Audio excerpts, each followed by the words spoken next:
another one of Bruce Griffith's masterpieces.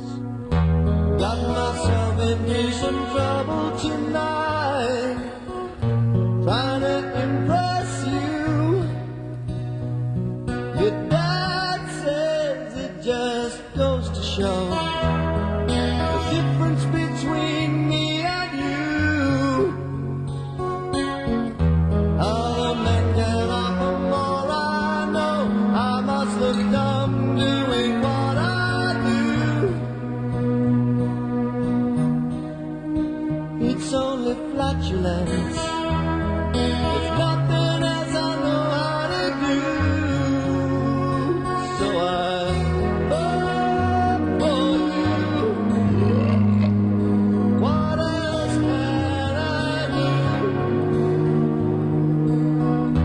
Vote for you.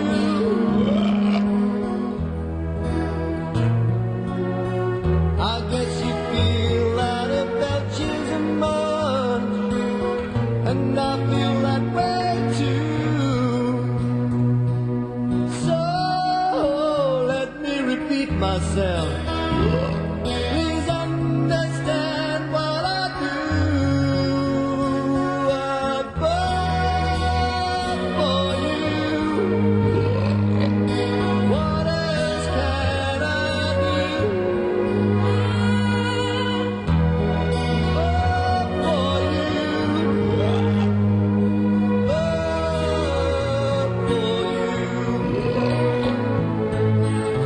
Took my troubles to a doctor tonight. Another point of view. There's nothing new. I felt you. I vote for you. What else can I do?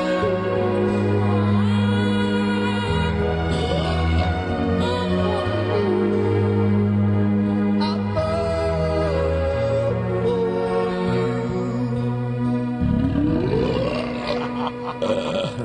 you. Yes, Bruce Griffiths, is it...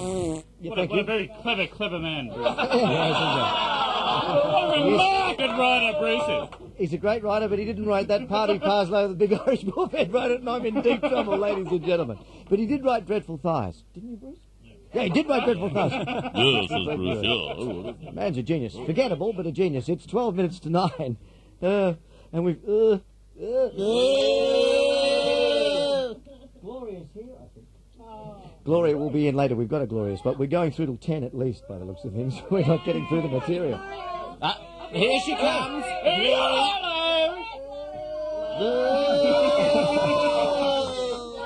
Oh my God. Hello. I just get this microphone right in my mouth. Is that close enough?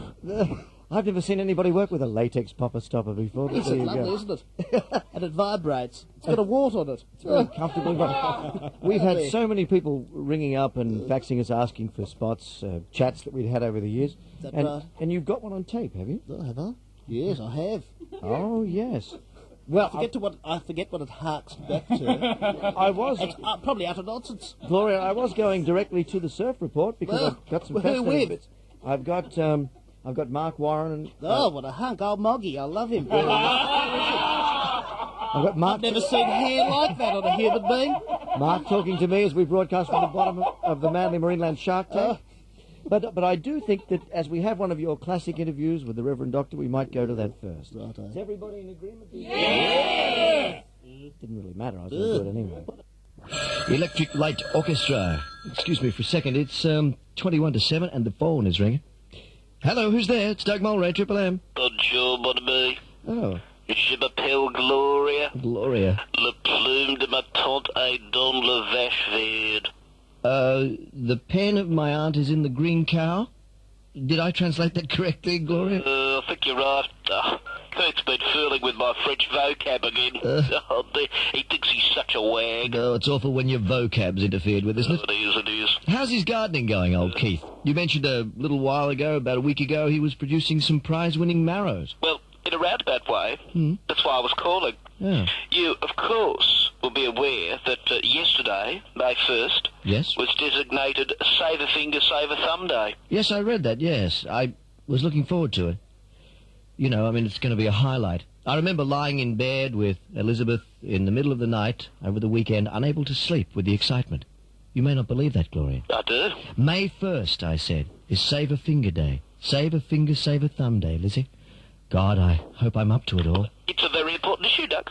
More than 30% of all industrial injuries are to Yes. the hands, the fingers, and the arms. Amazing. Doug, have you ever contemplated life without fingers? It's a grim thought, Gloria, and I'm telling you that for nothing. But what's this got to do with Keith's marrows? I mean, we're talking industrial injuries here all of a sudden. Well, you know how elaborate Keith could get. Yes. He loves gadgets. Mm. If you could stick a battery in it or plug it into a socket, Keith's got to have it. Yes, yes. We've got a few appliances at home, actually, that Yes. he's actually formed emotional as well as physical attachments to. Yes, I'd rather not go into that if you don't mind, Gloria. Well, anyway, Anyway. Keith decided to mechanise the whole gardening system. There's a system of ropes and pulleys, and it worked off an old lawnmower engine, you see. Did it? Look, the idea was, as soon as the marrows had matured, he'd just throw a switch, and they'd be hauled from the ground with ropes. I see. Was it an old two-stroke or a four-stroke? I think it was a two-stroke. I would have thought Keith was a two-stroke man, yes. Yes. Sounds brilliant, though, really. Yes, it was a total disaster. Oh. While I was out, he decided it was harvest time, so he fired up the old two-stroke, Yes. and he released the main rope. Well, there was a knot in it. Of course there was. His finger got caught. Before he could say, he'd been hauled off the ground. Then one of his legs got caught. His neck got tangled up. Oh, dear, could he breathe? As usual, no. Oh, dear. I arrived home to find him blue in the face. You know that lovely azure colour he goes. The lapis lazuli, yes. Suspended in midair with a prize-winning marrow being slowly hauled towards him from behind. Oh, dear. Did you help him down? No, I couldn't. I was too fascinated. We shouldn't laugh, should we? I shouldn't, but I was just so fascinated. Yes, to see Gloria. what happened. It was in the spirit of scientific inquiry, Doug. Oh, dear. I'd be the first person to witness the forced meeting of man and marrow. Yes, was Keith all right? I mean, after the meeting? Oh, he was fine. Yes. He was fine after a bit of mouth-to-mouth. Goodbye, Gloria. There's only one problem. We had to destroy the marrow. How sad. A famous Australian beer gut tells why he joined the Foster's Parent Plan.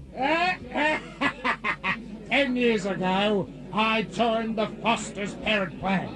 They sent me details of a little fella called Juan in Central America who hardly got a drink of water, let alone anything decent. So, I started sending the poor little bugger half a dozen cans of Foster's every week. Now, 10 years later, you should see him knock 'em back. He can down 15 schooners in a row, and he's got a belch at him like Mount Vesuvius. It makes a bloke so damn proud. I think I'm gonna cry. No, I was wrong. The Foster's Parent Plan. Proudly brought to you by Foster's. Australia loves the Fosters, and the third world loves one too, Get us up, will you, darling? It was everything I remembered. Badly lost. Say it again, Dave. Down the road at Windscreens O'Brien. Isn't that amusing way you do on the commercial? The better in Windscreens O'Brien. Beautiful. Well, it's great to see that all the people who've left the show have gone on to better things. He's now doing Midnight to Dawn, impersonating AJ. It's Surf Report time. Before we go to the Surf Reporter of the Day, Reggae, and then a record dedicated to reggae, and then Warwick Rankin reading the 9 o'clock news, which is one of the great risks taken in contemporary radio history. I thought we might reminisce. I've got a moment that occurred some years ago, I think 1985. 1986, I'm not sure, when Mark Warren was the surf reporter. Mark and I broadcast...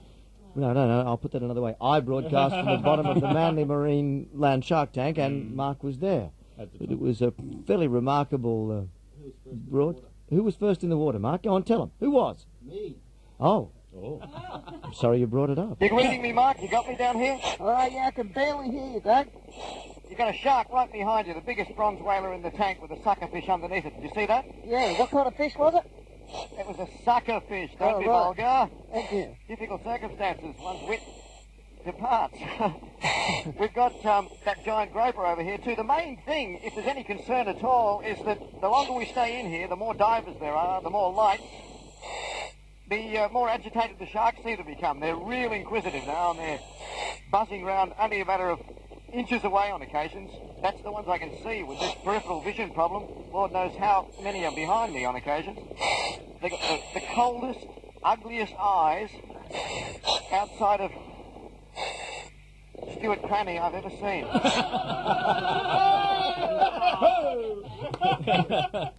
Cranny was with us then. He's generously donated some of his program this morning. In fact, he's hoping it's all of his program this morning. Yes. He's not a workaholic. Do you remember that broadcast, Mark? Yes, very nice. Yeah, Oh, just nodding doesn't work on radio, Mark. he's gone. Radio, sweetheart. He's gone to television. This is one you listen to. He's gone to television and he thinks he can nod to the microphone. Mr. Gumby rides again. I remember it. Marco's, well done. You've done remarkable things since you've left the program, and you've even had some success. And you've learned to talk differently, I notice. Yeah. Yes. I think I like the old Mark speak. You think so? When you're a proper bloke and everything. You're sounding like someone from Bronte now. When I used to... Okay. Surf Report. Actually, it's news time, but we're still in Surf Report time, so we're going to be very late. Surf right? We've got to play a bit of this. This is a great one from Reggae's past. Reggae, do you remember the time that you phoned from Torquay? Oh, yeah, yep. And you had to go through a Melbourne operator? Oh, yeah. And I answered the phone, thought it was you, and then the operator interrupted. That's right. A genuine interchange between the Reverend Doctor and a transvestite operator at the Melbourne Exchange. This is how it went. Hi, I am Benny Avila from Melbourne Avenue. I apologize for what Doug Mulray said this morning. You there, Reggae? Hello. Hello, sunshine. How are you? Talking to... Oh, good morning. Oh, good morning. Would you accept a reverse charge call from John Ellis in Torquay? Is that tight bastard reversing the charges again, is he? Yes. I'm obliged by law, madam, to tell you you're on the radio at the moment. Where are you based? Where are you talking to us from? Melbourne? From Melbourne. Do you have any friends in Sydney? I have family there, yes. They're all from New Zealand. I see. Would you like to send them a cheerio?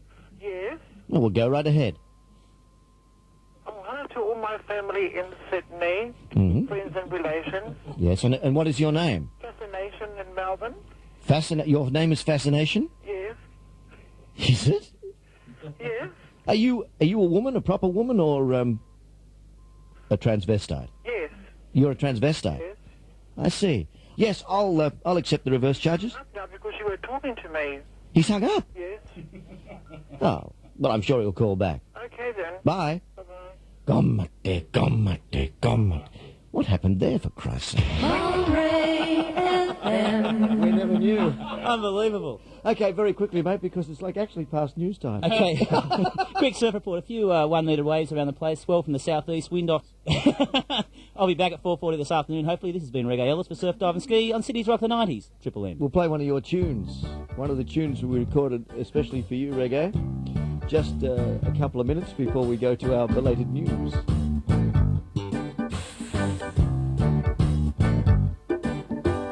Lively up your surf, yes, surf your life away.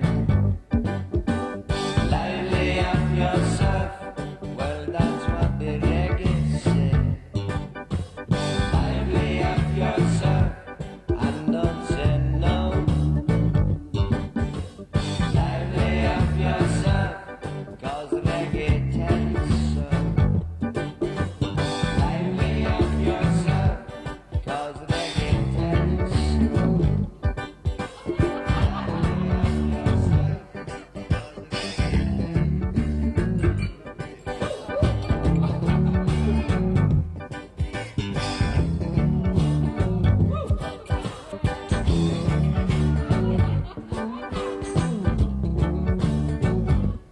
Hey, Digger, Having butchers at me holiday pickers. Where do you reckon that is?